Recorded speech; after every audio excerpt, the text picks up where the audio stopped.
Bien. Détermination de la polarité d'une pile. Détermination expérimentale. Comment déterminer la polarité d'une pile expérimentalement? C'est-à-dire comment différencier le pôle positif du pôle négatif. Alors, première méthode, parce qu'il y en a deux. Donc, on va voir la première méthode d'abord. Première méthode.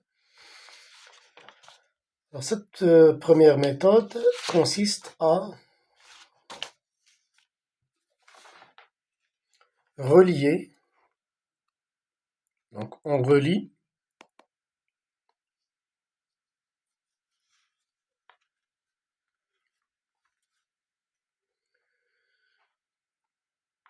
les deux compartiments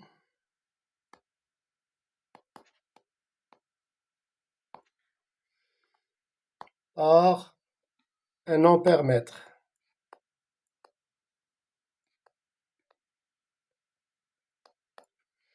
Cet ampère-mètre a deux pôles, un pôle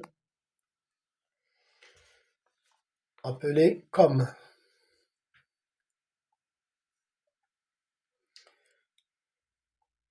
Alors, on a deux possibilités. Si l'ampère-mètre, le branché d'une certaine façon, si l'ampère-mètre indique un courant positif.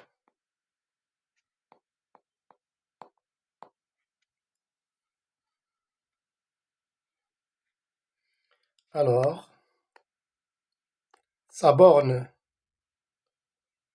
COM est branchée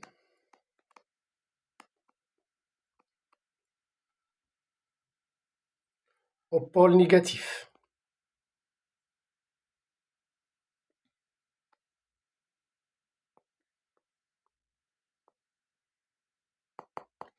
De la pile.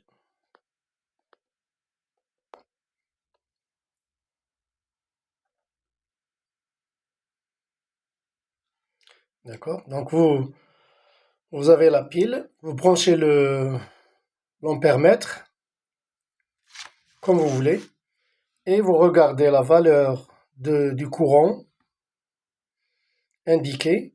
Si cette valeur est positive, c'est-à-dire si le courant passe dans le sens positif, eh bien, cette borne COM est branchée au pôle négatif de la pile. Comme ceci par exemple.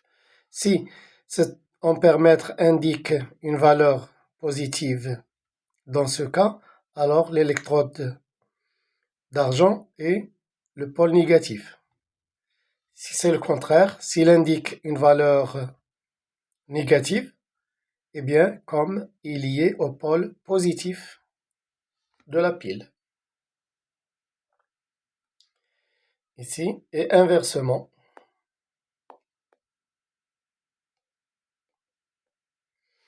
Inversement, c'est-à-dire si l'ampère-mètre indique un courant négatif, alors sa borne COM est branchée au pôle positif de la pile. Voici en quoi ça consiste la première méthode. On va prendre comme exemple cette pile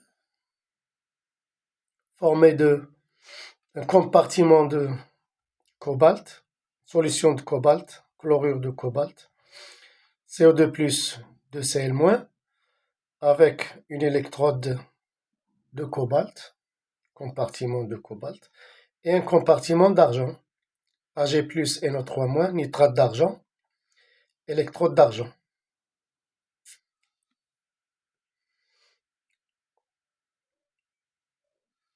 Donc, on vous dit, dans le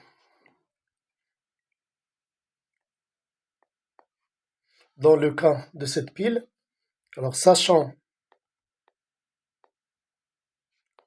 que l'ampère-mètre indique une intensité négative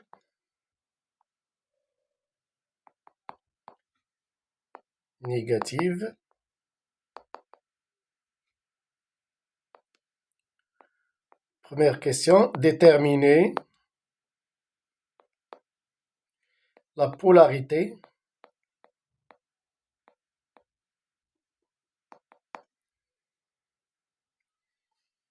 de cette pile.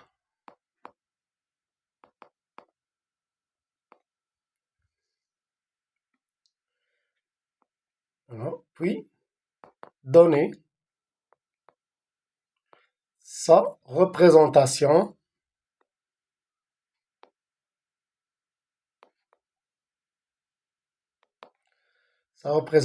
symbolique conventionnelle.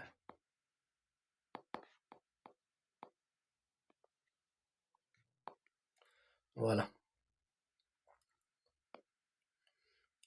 Alors maintenant, cette pile-là, on sait que l'ampèremètre branché de cette façon indique une intensité négative. Alors d'après cette méthode qu'on vient d'énoncer,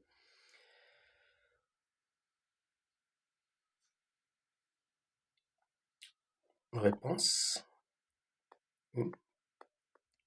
Alors, puisque l'intensité de l'ampèremètre est négative, ceci implique que la borne COM est liée au pôle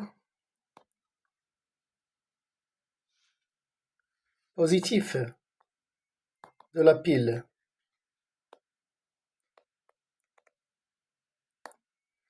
Donc implique ici, si on regarde alors à quelle électrode est liée la borne COM, il est lié à l'électrode d'argent.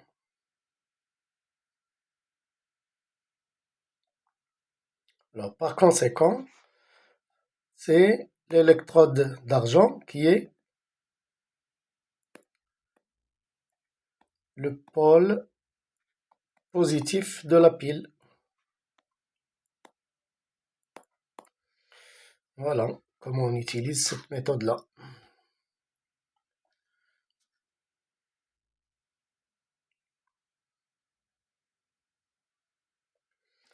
Représentation symbolique de la pile.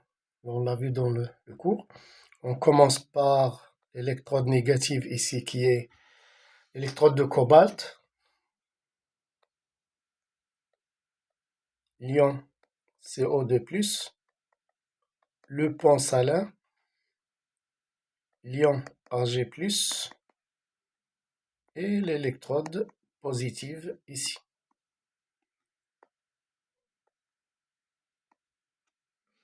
Voilà la représentation conventionnelle de la pile. Bien.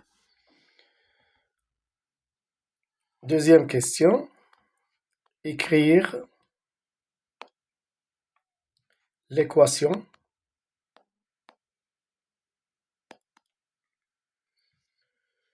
de la demi-réaction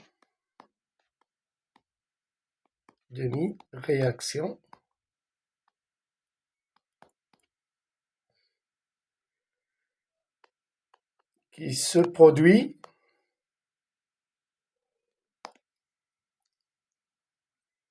au niveau de chaque électrode.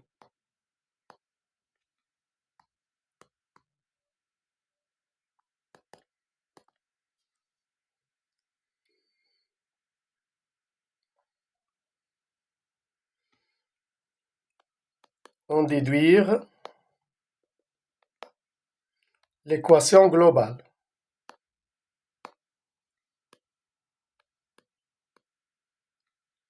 Au cours du fonctionnement de la pile.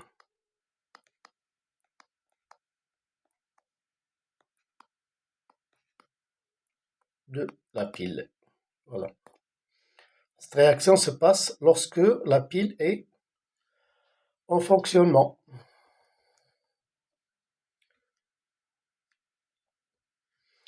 Alors, réponse 2. Alors, à la note, qui est ici le pôle négatif, c'est-à-dire l'électrode de cobalt, il se passe l'oxydation anodique.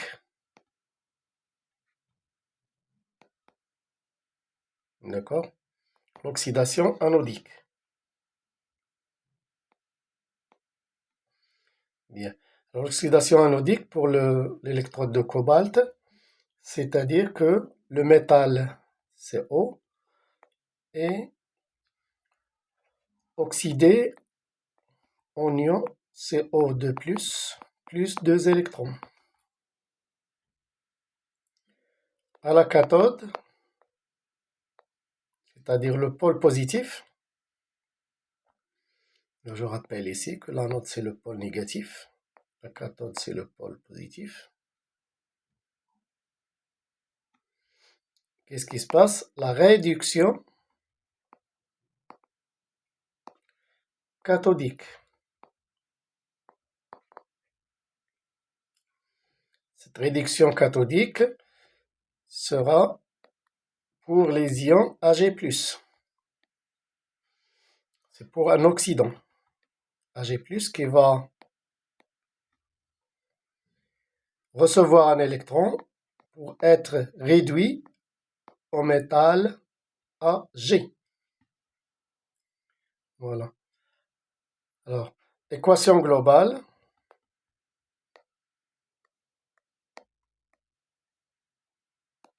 C'est la somme des deux demi-équations. Il faut faire attention, là, c'est 2 électrons libérés, et là, un électron reçu. Donc, je multiplie cette demi-équation par 2 pour avoir le même nombre d'électrons à gauche et à droite. Et j'additionne les deux. Alors, CO plus 2Ag+, donne CO2+, plus 2Ag. Voilà l'équation globale. Troisième question. Quel est le rôle du pont salin?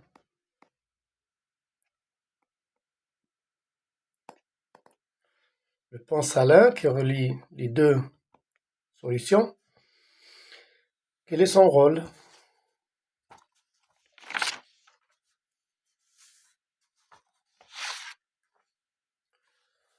On l'avait expliqué pendant le cours, on le rappelle ici. Alors le pont salin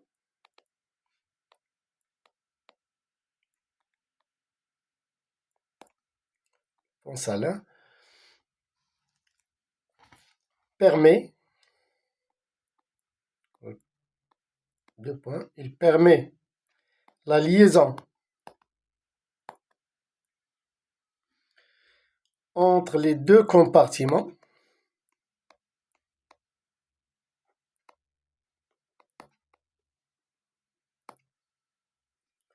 sans que les deux solutions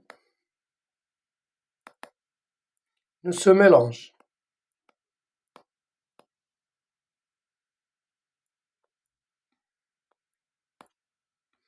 Voilà.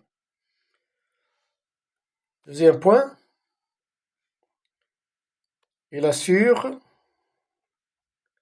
la neutralité électrique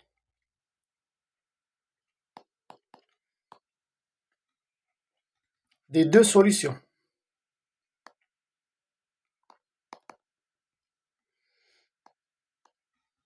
C'est-à-dire qu'il permet la migration d'ions positifs ou négatifs dans les deux sens selon le besoin.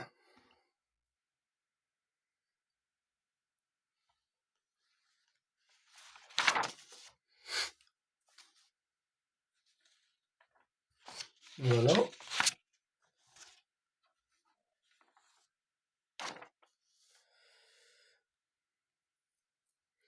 Quatrième question, une autre question qui peut se poser. Calculer le quotient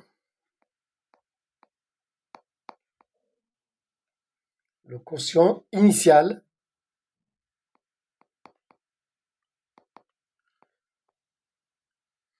de cette réaction.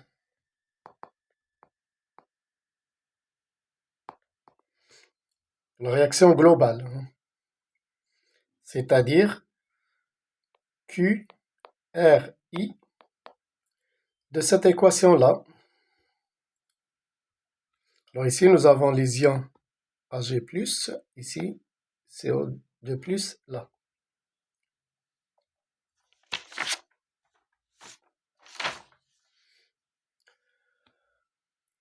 Voilà, alors ici le coefficient 2, et là, coefficient 1. Donc QRI sera égal à concentration des ions CO2+, divisé, initial bien sûr, divisé par les concentrations de Ag+, initial, ici, initial, mais ici, puissance 2. Ce sera égal, donc, on a pris les concentrations 0,05 mol pour les deux, ici, 0,05 au carré. Ça, c'est égal à 1 sur 0,05, c'est-à-dire 20. Voilà.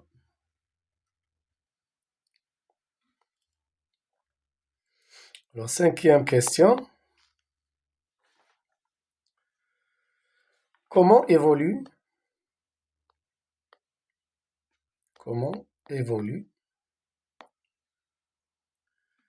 ce quotient?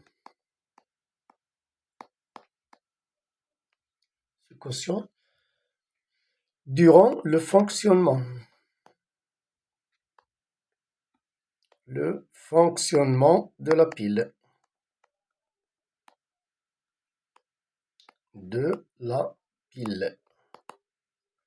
C'est-à-dire, lorsqu'on branche les deux compartiments, comment il va évoluer ce quotient QRI? Est-ce qu'il va augmenter ou diminuer? C'est ça le but de la question. Alors, durant le fonctionnement de la pile, qu'est-ce qui arrive aux ions Ag+? Alors, leur concentration de Ag+, diminue, puisqu'il figure parmi les réactifs. Donc, ces ions sont consommés par la réduction cathodique. Donc, leur concentration va diminuer. Qu'est-ce qui arrive à la concentration des ions CO2+. Alors, celle-là, elle augmente grâce à l'oxydation anodique qui nous crée des ions CO2+. Par conséquent, le quotient de la réaction va augmenter. Donc, QR va augmenter puisque le numérateur augmente, le dénominateur diminue. Donc, ça donne pour le quotient une augmentation. Voilà. Lorsque la pile va fonctionner, ce quotient va augmenter. Voilà pour cette première méthode. On verra une autre méthode dans la prochaine vidéo, Inch'Allah. Merci et à la prochaine.